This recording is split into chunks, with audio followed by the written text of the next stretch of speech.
Olha, para o paciente você já vê tiragem intercostal, tiragem de fúrcula, já vê que ele tem uma nítida insuficiência respiratória aguda e a jugular dele só falta pular em cima da gente. Tosse com secreção espumosa vermelha, isso é uma... Ou o paciente demora muito a procurar emergência, que é o nosso perfil no Brasil, as pessoas têm medo da emergência, que é uma coisa... A gente vai discutir muito isso ao longo do ano, vocês vão entender como isso é grave.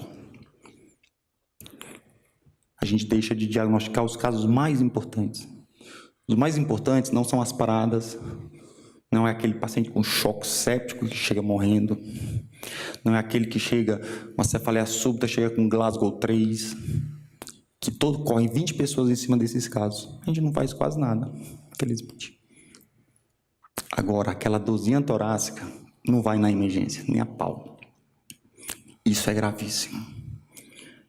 Ou morre, ou então evolui com insuficiência cardíaca, com arritmias graves por causa do tratamento tardio. Então, essa apresentação com tosse espumosa é um exemplo de que o paciente demorou muito ou demorou para ser atendido, porque isso é um fenômeno tardio, mas a gente ainda vê. Mas a maioria dos casos não tem essa secreção espumosa, que é o alvéolo transbordando de líquido. Como no nosso caso, um paciente de 57 anos, lembram? Algumas horas de evolução, com franca dispneia, chegou hipoxêmico, taquicárdico, pressão 21 por 140. Está crepitando até ápice. Está com a jugular desse tamanho.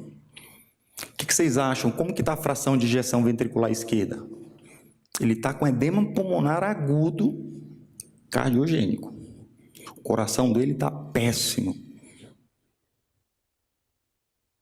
Mas quanto é a fração de ejeção dele? Esse foi um dos trabalhos bastante interessante, que ele avaliou a proporção de pacientes com falência cardíaca, insuficiência cardíaca, e pelo nível pressórico, ele fazia o ecocardiograma em todo mundo e via o valor de fração de ejeção. Por que eu estou dizendo isso? Porque tem drogas que a gente não pode usar se a fração de ejeção está muito baixa. E tem drogas que a gente pode usar, mesmo na insuficiência cardíaca aguda, se a fração de ejeção do paciente for boa. Então, veja, um paciente com pressão 110 sistólica de 110, mesmo assim, 43% dos pacientes tinham uma fração de ejeção preservada. No nosso caso, ele entrou com 210, pressão sistólica em torno de 200. Vejam, 73% dos pacientes têm a fração de ejeção normal, ou até boa demais, que é o nosso caso. O que acontece nesse tipo de paciente é que eles costumam ter hipertensão de longa data, ou usam alguma droga, cocaína, por exemplo, e causam uma disfunção aguda diastólica. Eles muitas vezes têm sobrecarga ventricular esquerda e por uma disfunção na diástole, não na sístole, a pressão ventricular esquerda aumenta, que a gente chama de pressão diastólica final, e isso transborda para trás para o capilar pulmonar. Antigamente a gente passava o Swan-Ganz nesse tipo de paciente, quando a gente ia lá encunhava o catéter para ver a pressão capilar pulmonar, a gente chama de WED, normal é menor do que 18, vinha 30, 32, então ele tinha uma pressão no capilar pulmonar de 32, altíssima. E aí isso transborda o líquido para o alvéolo, e por isso que o paciente chega desse jeito, porque a árvore pulmonar dele está toda repleta de líquido por uma consequência no ventrículo esquerdo, transborda para trás. Então veja, com pelo menos 80% de chance, o nosso paciente está com um quadro agudo de insuficiência cardíaca, crepitando até ápice, com turgência jugular, mas a fração de ejeção dele é boa.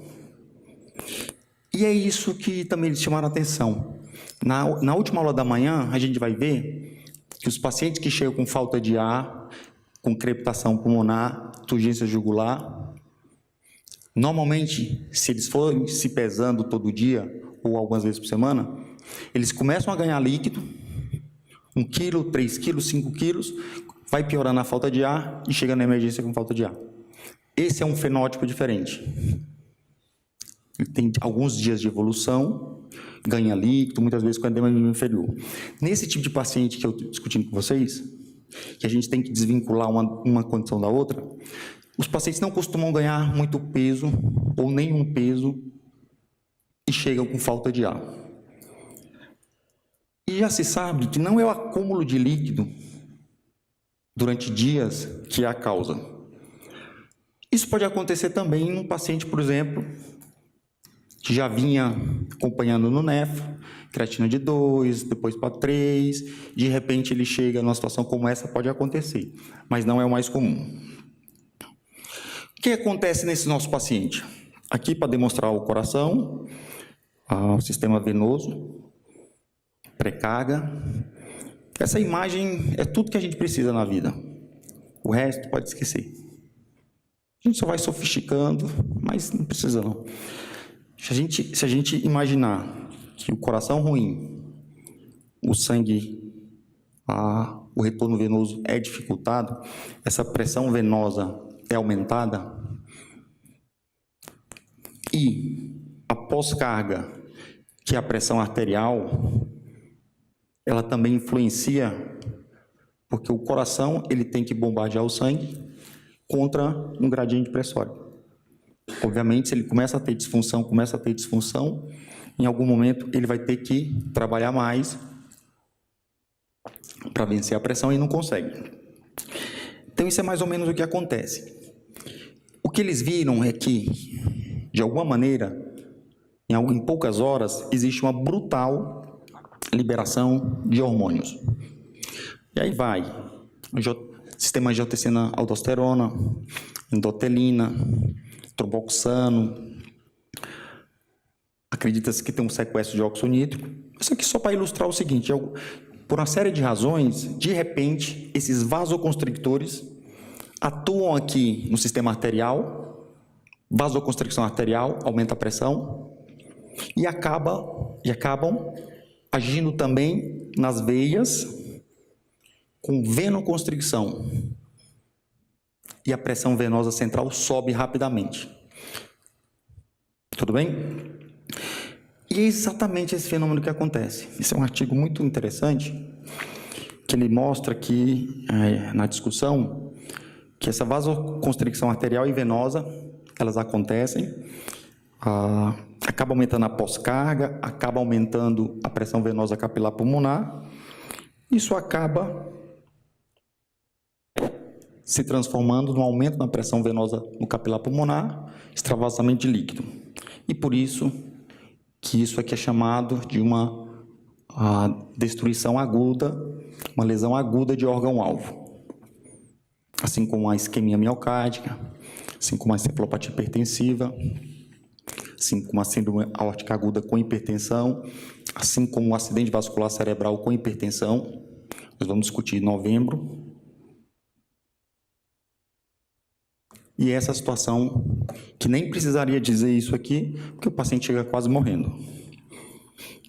E isto, acho que talvez seja o mais fundamental da aula, que parece haver uma marcada ativação neurohumoral com vasoconstricção arterial, vasoconstricção venosa e uma abrupta redistribuição da volemia. Essa volemia que estava aqui no sistema venoso, de repente ela inunda, como se uma barragem tivesse quebrado. E esse sangue inunda o pulmão. Com a marcada e dramática elevação da volemia central. Então, no fundo, eles não costumam ter uma marcada retenção de líquido, mas sim uma redistribuição do líquido. Na hora que você corrigir o que está acontecendo, esse líquido volta. Mas não é o excesso de líquido que ele ganha durante dias a causa principal. Mas, de qualquer maneira, o Aécio vai discutir no módulo 3, 28 de julho. Aliás, quem puder vir no dia 28 de julho, acho que vai ser um dos dias assim que a gente mais sonhou na vida. Profissionais de várias áreas do Brasil, vai vir o Dr. Elmo, deixa eu mandar um abraço para ele, do Rio de Janeiro. Vai vir o Dr. Edson, do pronto-socorro de Botucatu, um abraço pessoal de Botucatu.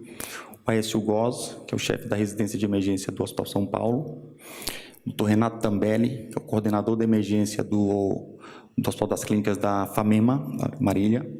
A doutora Camila Lunardi, chefe da residência de emergência do Santa Marcelina. Vai ter o Dr. Lucas Ambon, nem sei, até as contas, uma discussão de choque. E aí, acho que é um dia que a gente entende assim como é legal a emergência e como as coisas são complexas. O dia inteiro discutindo choque. A gente não conseguiu incluir choque em pediatria, questão de agenda. Aí não vai fazer diferença, não. Qualquer que seja a situação, como o Dr. Aécio vai discutir no módulo 3, um paciente que chega semelhante ao nosso caso, só que a pressão dele está baixa. Pressão arterial menor do que 90/60. Ele chega crepitando até ápice e também é um edema pulmonar agudo, cardiogênico, sem hipertensão, mas com choque cardiogênico. E muda completamente a abordagem. São duas doenças completamente diferentes. Por isso que a gente separa para não confundir. Mas, seja com marcada hipertensão ou seja um paciente em choque cardiogênico, isso aqui acontece. Líquido no alvéolo, piora a difusão, acaba causando distúrbio de ventilação, perfusão. A gente vai discutir 11 de agosto, insuficiência respiratória. E a consequência é essa: taquipneia, taquicardia, hipoxemia, piora ainda mais a descarga adrenérgica. Quais são as etiologias desse paciente que a gente discutiu, um homem de 57 anos? Os mais comuns mesmo. Hipertensão não controlada, isso aqui é muito frequente no nosso meio. Ou paciente com insuficiência cardíaca, hipertensão, usa diurético e de repente alguém passa um anti-inflamatório não esteroide. 10 minutos não, tem 16 ali, ó. Não, ó, 16, está me enrolando. 1 minuto aqui vale ouro. Ah, tá bom, então. Vamos voltar aqui. Eita, quase que eu passei para o último slide. Pensou? É comum hipervolemia, doença renal crônica, isso aqui a gente acontece nos pacientes diabéticos, hipertensos, vão piorando ao longo dos anos a função renal. De repente ele chega com edema pulmonar agudo, que é uma catástrofe. A gente tem que sempre lembrar de isquemia miocárdica. Se a gente lembrar, que é uma coisa interessante, o coração gasta mais energia para relaxar do que para contrair.